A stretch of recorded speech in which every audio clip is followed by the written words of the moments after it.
Hello everyone, welcome back to our channel where we learn science in the simplest way. तो इस video में हम coal and petroleum के second part को cover करेंगे, जिसमें हम कवर करेंगे पेट्रोलियम को।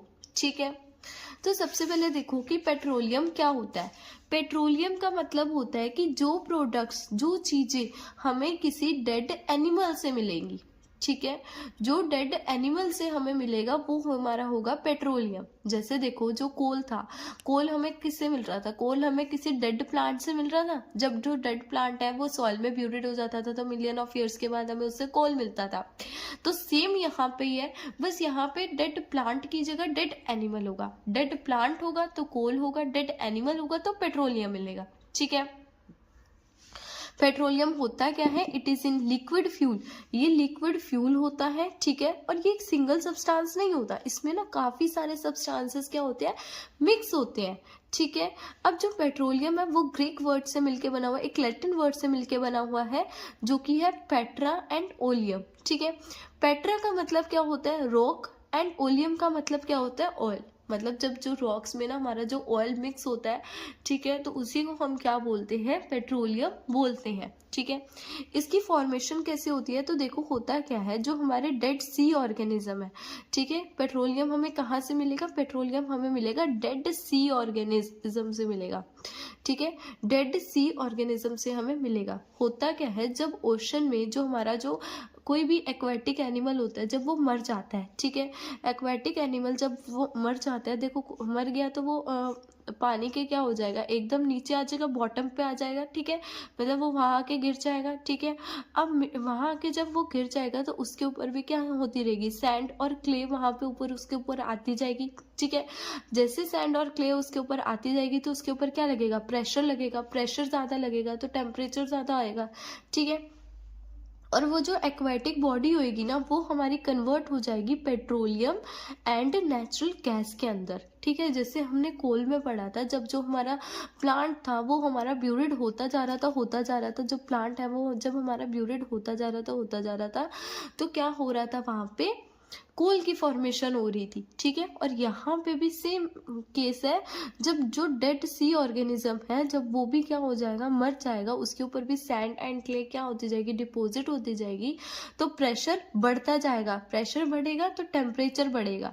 ठीक है, और वो जो बॉडी है वो किस में कन्वर्ट हो जाएगी? हमारे पेट्रोलियम एंड नेचुरल गैस में। नेचुरल गैस हम आगे स्टडी करेंगे कि नेचुरल गैस क्या होता है। और एक चीज देखो कि जो हमारी जो ओशन की जो ग्राउंड होता है, मतलब जो ओशन का एकदम बॉटम होता है, वो भी तो हमारा रॉक से होता है। ठीक है, तो एक लेयर पे क्या होते हैं? रॉक्स होते हैं। ठीक है, दूसरी लेयर पे आ जाता है हमारा वाटर। ठीक है, उसके ऊपर हमारा क्या होता है? ऑयल आता है। ठीक है, मतलब जब हमारा पेट्रोलियम बनता है ना, तो वाटर के ऊपर हमारा क्या आ जाता है? ऑयल आ जाता है, और ऑयल के ऊपर हमारी होती है नेचुरल गैस। ठीक है, तो ये प्रोसेस होता है, तो इसीलिए हम इसको ना रॉक ऑयल बोलते हैं। ठीक है, तो देखो, refining of petroleum. Refining of petroleum का मतलब क्या है? अब जैसे देखो, आपने पढ़ा था अभी कि जो पेट्रोलियम होता है वो एक सिंगल सब्सटेंस नहीं होता। पेट्रोलियम को हमें क्या करना पड़ता है? सेपरेट आउट करना पड़ता है। मतलब जो पेट्रोलियम है ना, उसको हम क्या कर सकते हैं? पूरा का पूरा एकदम सेपरेट कर लेंगे यूजफुल प्रोडक्ट्स में। मतलब वो पेट्रोलियम है, वो बहुत सारी चीज़ों का मिक्सचर है, उसमें बहुत सारी चीज़ें क्या है? यूजफुल है। तो हम उन यूजफुल चीज़ों को एक एक करके क्या कर लेंगे? उससे सेपरेट आउट कर लेंगे। तो वो जो सेपरेट आउट का प्रोसेस है ना, वो जो यूजफुल चीज़ों को सेपरेट आउट करने का प्रोसेस है, उसी को हम रिफाइनिंग ऑफ पेट्रोलियम बोलते हैं। ठीक है, the process of separating petroleum into useful product. जैसे हमने पेट्रोल निकाली, अब जैसे पेट्रोलियम में हमारे पेट्रोल है, तो हमने पेट्रोल को उससे सेपरेट आउट कर लिया। डीजल है, हमने डीजल को उससे सेपरेट कर लिया। कैरोसिन है, कैरोसिन को सेपरेट कर लिया। ठीक है, तो ऐसे यूजफुल प्रोडक्ट्स को सेपरेट करना पेट्रोलियम से, इसी को हम रिफाइनिंग ऑफ पेट्रोलियम बोलेंगे। ठीक है, अब सबसे पहले एक चीज देखते हैं। जैसे ये डायग्राम आपका, मैंने वैसे तो नहीं बनाया डायग्राम जैसे आपकी बुक में, बट रफली डायग्राम है जो आपके एनसीईआरटी के बुक में बना हुआ है। इसका मतलब क्या है? तो देखो, इसका मतलब है कि जो ओशन है, ओशन की बॉटम लेयर पे क्या होते हैं? रॉक्स होते हैं। ठीक है, और रॉक्स के ऊपर होता है हमारा पानी। जब पेट्रोलियम हमारा बन जाता है तो उसके ऊपर क्या आ जाता है? ऑयल आ जाता है, और उसके ऊपर गैस। अब जो गैस होती है वो हमारी सबसे ऊपर क्यों होती है?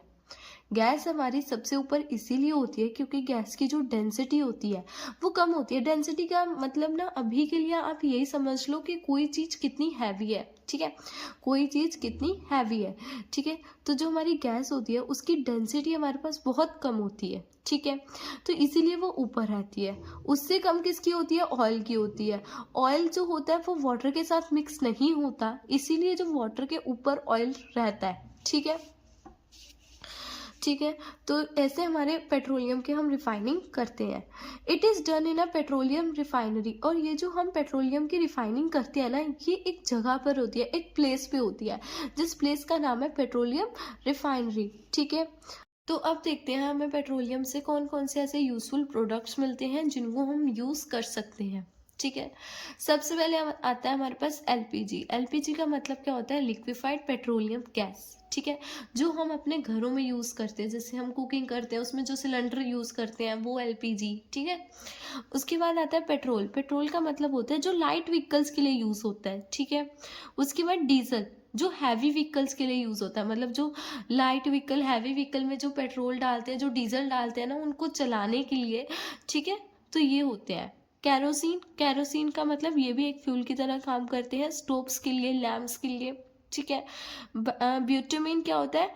वाइटामिन पेंट्स, रोड सरफेसिंग के लिए यूज़ करते हैं, ल्यूब्रिकेटिंग और ल्यूब्रिकेशन के लिए यूज़ करते हैं, ठीक है। अगर किसी चीज़ को ल्यूब्रिकेट करना हो, ठीक है, उसको मॉइस्चर देना हो, तो हम ल्यूब्रिकेशन का यूज़ करेंगे, ठीक है। अब हम फॉसिल फ्यूल्स को कंजर्व कैसे करके रख सकते हैं, ठीक है।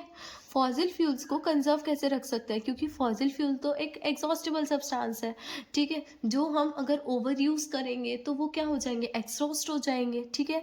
तो इनको हम कंजर्व कैसे रखेंगे? सबसे पहले इनको कंजर्व करने की ज़रूरत क्यों है? क्योंकि ये लिमिटेड क्वांटिटी में है, और अगर ये एक बारी ख़त्म हो गई ना तो ये मिलियन ऑफ ईयर्स लेंगी बनने में, ठीक है। Over use cause air pollution and global warming. देखो, अगर इनको ओवर यूज करेंगे ना तो एयर पॉल्यूशन को भी कॉज करेंगे, ठीक है। एयर पॉल्यूशन को आप बोलोगे कैसे कॉज करेंगे? ये एयर पॉल्यूशन को ऐसे, क्योंकि देखो फॉसिल फ्यूल में हमारा क्या आता है? पेट्रोलियम। पेट्रोलियम में है तो एक तरीके से पेट्रोल, ये सब है, कोल है, ठीक है। कोल, अगर हम इन सबको जलाते रहेंगे, ठीक है, तो ये क्या करेंगे? धुआं, पॉल्यूशन, ये सब क्रिएट करेंगे, ठीक है, ठीक है। तो जिससे क्या होगा? कार्बन डाइऑक्साइड की जो अमाउंट है वो एटमॉस्फेयर में बढ़ जाएगी। कार्बन डाइऑक्साइड की अमाउंट बढ़ेगी तो ऑब्वियसली बात क्या है? ग्लोबल वार्मिंग बढ़ जाएगी, ठीक है। तो इसीलिए हमें इनको क्या करके रखना चाहिए? कंजर्व करके रखना चाहिए, इनको ओवर यूज़ नहीं करना चाहिए, ठीक है। तो हम कैसे कैसे कंजर्व कर सकते हैं? सबसे पहले ड्राइव एट मॉडरेट स्पीड। मतलब अगर हम स्पीड को एकदम जो अपनी व्हीकल है अगर उसको मॉडरेट स्पीड पे चलाएंगे तो उससे क्या होगा? पॉल्यूशन भी कम होगा, ठीक है। और उसको हम पेट्रोलियम, मतलब पेट्रोल वगैरह जो भी गाड़ी में आपकी डला हुआ है उसको भी हम क्या करके रख सकते हैं? कंजर्व करके रख सकते हैं, ठीक है। Turn off engines at stop, मतलब वो जो स्टॉप्स आते हैं ना जगह पे रुकने के लिए, तो उस पर आप क्या कर सकते हो? अपनी जो गाड़ी है, ठीक है, अपनी जो भी व्हीकल है आपके पास, वो क्या कर दोगे? स्टॉप कर दोगे, ठीक है। इससे भी काफ़ी ज़्यादा फायदा होता है, मतलब जिससे पोल्यूशन जो है वो क्रिएट ना हो, ठीक है। मेंटेन व्हीकल रेगुलरली, मतलब जो अपनी जो व्हीकल है ना उसकी सर्विस जो है वो आपको रेगुलरली करवाते रहना चाहिए। अगर आप सर्विस नहीं कराओगे तो वो भी बहुत ज़्यादा पॉल्यूशन को क्रिएट करती है, जो मेन रीज़न बन जाता है ग्लोबल वार्मिंग का भी, ठीक है। तो ये हमारे चैप्टर का था लास्ट टॉपिक। इसी के साथ आपका चैप्टर होता है ख़त्म।